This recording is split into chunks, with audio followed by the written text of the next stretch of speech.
Imagine you're on a small plain, thousands of feet above the desert mountains of Peru. The rushing wind barely overpowers the sound of the engine. As you look out toward the vast landscape stretching below, your eye is drawn to the desert floor itself. There, hundreds of lines, a network in every direction, extend across the expanse of the Nazca Desert. The pilot descends to get a better look, bringing these threads, some stretching for miles, nearer to your view. Now the lines are a little clearer. To your eyes, they appear to be definitively man-made, engraved into the desert. Descending now, you can see an even stranger picture. Are your eyes deceiving you?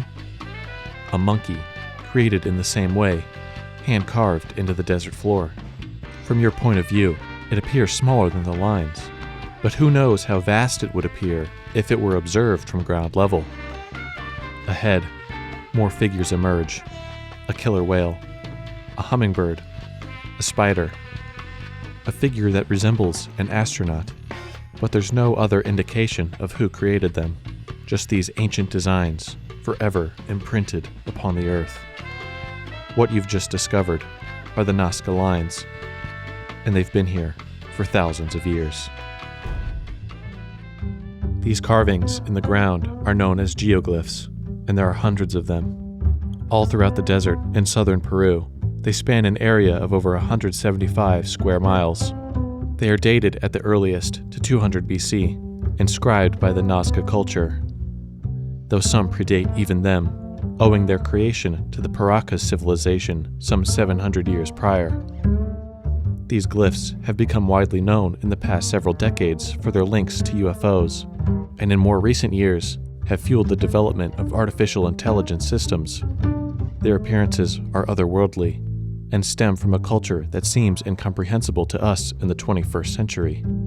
These aspects of the lines link the past to the present in a way that has fascinated us ever since their discovery in the early 1900s. The Nazca civilization arose out of one of the most arid regions in the world, so arid that the lack of moisture has preserved these lines for 2,000 years. Their people were known for pottery and textiles, and are believed to have held water in high regard, considering liquid water as a gift of life from their ancestors. The shamans would consume the fruit of the San Pedro cactus, containing a psychedelic substance known as mescaline, to achieve an altered state of consciousness. This allowed them to obtain supernatural powers from the gods and offer pieces of wisdom to their followers. They believed that the gods, as well as their ancestors, inhabited a parallel world, and that the priests were intermediaries between the living and the dead. Their principal deity is a human who is able to adapt the features of many different animals. This mythical being is depicted in many forms throughout Nazca artifacts. His nosepiece has the whiskers of a cat, wears a diadem as a crown, and is featured with a number of trapezoidal beads. From the world of the dead came gifts of life. For instance, periods of drought and famine ought to be remedied through the shaman in order to bring food and water back to the region. And through remedy came ritual. The Nazca rituals likely involved large processions of music for their mythical being. This has been supported by the vast number of instruments like panpipes, whistles, and drums that have been found in the region. It is thought that for these ceremonies, a small amount of earth was removed from the top layer of soil as they went along, exposing a much lighter pigment underneath. Over time, this pigment would oxidize and lock the color in place. This would have created the lines we see today. Ground analysis of some lines shows that their paths were heavily tread, lending credibility to this idea that the lines went hand in hand with rituals. By the time of modern discoveries in the region, the Nazca culture had long since fallen. Long periods of drought and famine are believed to have caused the inhabitants to move elsewhere, perhaps to higher altitudes. It's widely thought that more war and strife pushed many to leave the area. We see this reflected in the later period of their civilization, with comparatively more geoglyphs and pottery showing warriors fighting. By the 1500s, explorers noted the lines in their journals, as was the case of Pedro Cieza de Leon, who observed them as trail markers, only seeing the faint outlines of a geoglyph, while Luis Monzon described them as the ruins of ancient roads. It wasn't until the invention of the airplane when modern archaeologists were able to see the figures from above. The period of discovery that took place in the 1930s and 40s was significant in documenting the major figures and proposing theories for their existence.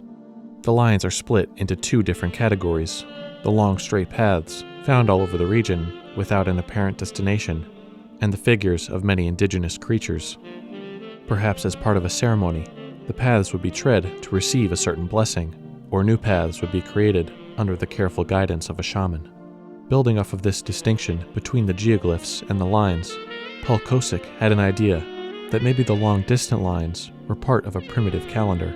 He noticed that some of the straight paths seemed to orient themselves with the sun at the winter solstice. Paul's work as a pilot was instrumental to the investigation of the carvings. Maria Reike was a German archaeologist who moved to Peru as a teacher. Her life's work suddenly became studying geoglyphs at Nazca after witnessing them from a plane ride with Paul Kosick. She supported Paul Kosick's idea of an astronomical calendar and dismissed an early claim that the lines were irrigation systems. They both believed that the depth of the engravings was far too shallow to support the flow of water. Maria believed that the figures drawn by the Nazca were analogues to our current view of the constellations. What we know as Ursa Major was likely the monkey, and Orion the spider. Maria Reike called them heavenly shapes. Perhaps this is reinforced by the Nazca's belief system, wherein the other world inhabited by the dead lies in the heavens, and the patterns on the ground bridge the gap between the two realities. This could have been significant in their ritual practices, when calling upon the gods above to look down and see the shapes they had created to mirror their lofty point of view. Maria became the leading figure in studying the lines, and her work led to the designation of the region as a World Heritage Site. She resided in a small house in the desert, completely immersed among the lines for the rest of her life. Not everyone agreed with Maria's focus on astronomy.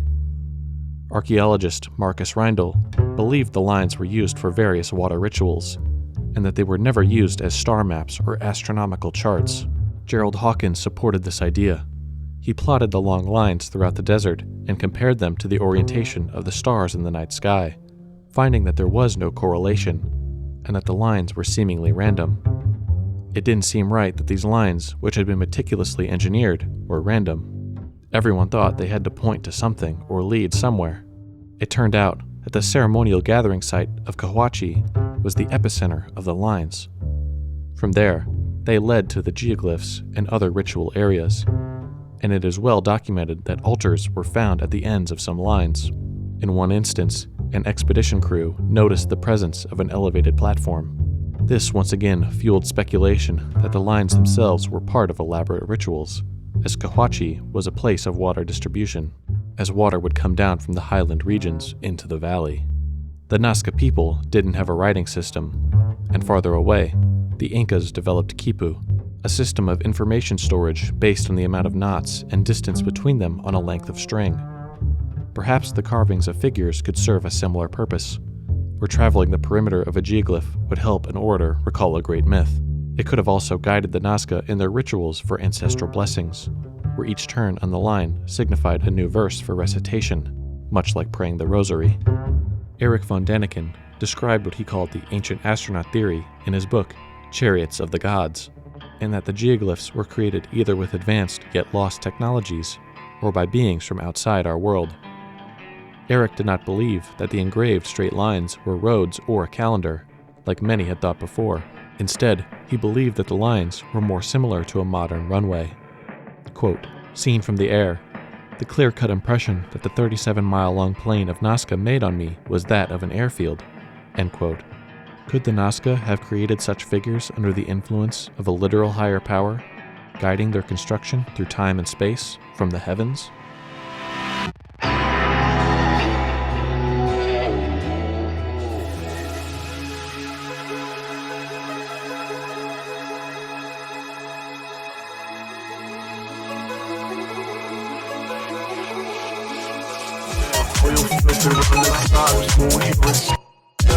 I walk into the listing, make them put me down. Oil filter.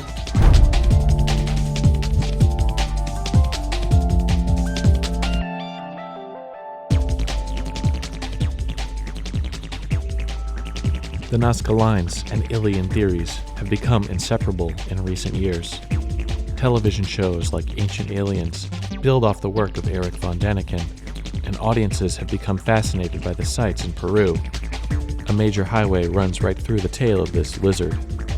In fact, the spider, monkey, and hummingbird are all less than a mile away from a major interstate. The incident with the lizard convinced Maria Reike to preserve as much of the existing figures as possible, petitioning the Peruvian government to clamp down on public access to the site. Her work led to the construction of an observation deck right off the highway to keep visitors off the lines as much as possible. After her contribution to the study and conservation of the Nazca lines, it was designated as a World Heritage Site in her honor. Maria Reike is a beloved figure in South America to this day, and lived in Peru until her death in 1998. The increased attention on Nazca meant an uptick in speculation from outsiders. Many debated if the glyphs were constructed to be visible from far above the Earth, much along the lines of the ancient astronaut theory. This glyph, known as El Astronauta, is seen as a Nazca depiction of an otherworldly being. It fits the generally known depiction of a gray alien, wearing boots and a spacesuit, waving to those above. Giorgio Tsoukalos, known for Ancient Aliens, noted that some stretches of mountains in the Nazca region had flat tops, as if they were excavated with heavy machinery. Siding with Erich von Däniken, he believed that some of the longer, straighter lines were not man-made, but created as part of an alien mining operation, likely perpetuated by the Anunnaki to enslave early humanity. This mining operation would have been a temporary expedition by a stranded spacefaring civilization in near-Earth orbit. When the minerals were used up, the craft would leave our world. Then the people left on Earth would create markings for their heavenly visitors to someday return, creating glyphs to showcase their offerings of exotic animals. The biggest problem with the ancient astronaut theory is that it disregards the human element of collaboration and our capability for establishing large networks of cohesive cultures. In the case of the Nazca lines, speculative archaeologists often forget what can be created out of a culture with deep ties to ritual, tradition, and symbolism, no matter how primitive they might seem. Their relationship to the land is clearly reflected in their creations.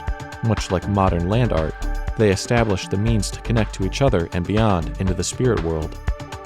The lines between important figures and sites build a vast interconnected network between the dimensions of the living and the dead. The Nazca region is a sprawling desert plain known as the Pampa.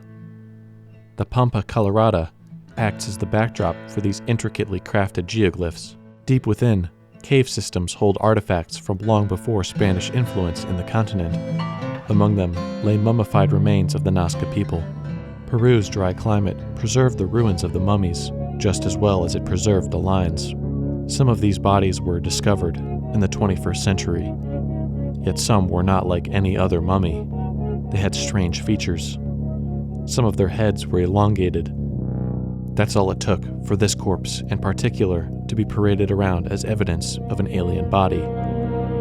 In reality, it was a human mummy, though heavily modified. The fingers were swapped out with different bones from elsewhere on the body, making them look more like alien hands. The elongated head, though, is real. It was actually a common Nazca practice to shape the skulls of children when the cartilage is more malleable. The reason for this is unknown, but many skulls discovered in and around the region have this distinct feature. To some, it only adds fuel to the fire surrounding aliens and paranormal activity. Such was the case of Leandro Rivera, the man who discovered this mummy and a horde of others. He was convicted in 2022 for the unlawful excavation of artifacts from public monuments and sentenced to 8 years in prison. His discoveries received increased attention in 2023 when one of the mummies he had discovered was presented to the Mexican Congress by journalist Jaime Maussan. This quote-unquote alien was the subject of much ridicule online due to its heavily disfigured face and body. Obviously, it was created from a mix of bones from humans and animals, and papier-mâché. Leandro Rivera had discovered over 200 remains from caves, many of which were smuggled out of Peru and into Europe. This is unfortunately a symptom of the ever-increasing amount at which human remains are being trafficked online through a black market for ancient artifacts. Anonymous wealthy buyers are inevitably duped into purchasing a forgery, or a crude Frankenstein's mummy of papier-mâché and animal bones. With the advances in machine learning and image recognition systems, artificial intelligence has been able to differentiate objects and patterns in a variety of applications. These systems, given the appropriate context, are conventionally used for image generation and data analysis, but can be applied to field research in unique ways. The Nazca Institute at Japan's University of Yamagata was able to successfully identify over 300 new figurative geoglyphs in just 6 months. For comparison, discovering the original 430 figures took just about 100 years. Many are obviously visible, like the monkey, spider, and hummingbird, but far more are too small to see from an airplane. These can also be partially obscured by trees and brush, or the lightly colored pigment in the soil has faded away, making them especially hard to distinguish. The team at Yamagata figured out how to map the Nazca region using low-flying drones, which are better equipped to take high-resolution photographs closer to the ground than even a small plane. This allowed them to create a probability map of where new geoglyphs might be. Before they could use the map as training data, the AI model needed to know exactly what it was looking for. So they used the previously known glyphs as a reference for training. It also had to be able to distinguish different things that could show up on the ground. The long straight lines and walking paths needed to be mostly ignored in favor of finding the specific designs and figures that we normally think of. The Japanese team found that most of these new geoglyphs were of humans or domesticated animals, as the larger carvings were mainly for wild animals. Perhaps they were things that the Nazca might have considered to be untamable, thus becoming commendable forces of nature. On the other hand, the smaller designs could have been used at a community level for local rituals or to mark the land belonging to specific families. These glyphs are described as being made by humans for humans, showing scenes of everyday Nazca life. In the wider context of this rediscovery, it shows a more human side of their great artworks.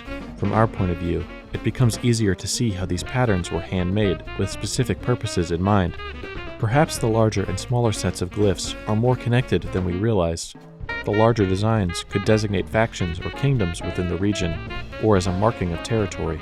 But obviously this is all armchair archaeology, as it might not be possible for us to ever comprehend the intended purpose for these engravings. The Nazca were a highly organized and competent people whose legacy impacts the world around us every day. The physical network they created is emblematic of our desire for connection, going beyond our Earth and into the land of the dead, a land where even after our people have passed, they continue to guide us from beyond the grave. The study of Nazca art reflects this in a sense, and how it offers up new discoveries and in turn blesses us, thousands of years away. Paul Kosick and Maria Rijke and their attitude of cultural preservation are important for this idea, as their discoveries aided the University of Yamagata in their highly effective mapping of hundreds of new geoglyphs. In the same way, new technologies exponentially advance the speed at which we are able to document and explore the Earth. And when machine learning is trained in the right way, it benefits our understanding in contexts that are unavailable to us, seeing patterns that our eyes might not even detect. It shows us that the Nazca people were literally able to see the bigger picture, not just in art, but in their own society, and how they became highly connected with their art through their own merit. I don't believe that aliens or UFOs made contact with the Nazca, yet I don't completely dismiss these ideas either. In my view, they reveal a thought pattern that attempts to see the ancient world through a different lens. It's obvious that these ideas permeate our culture through other man-made projects with an aura of alien intervention. Our ideas of purposefully mysterious land art, anonymous art culture, and science fiction are extensions of the same core tenet that affected the Nazca people. We create things that leave us answering our own questions in circles forever.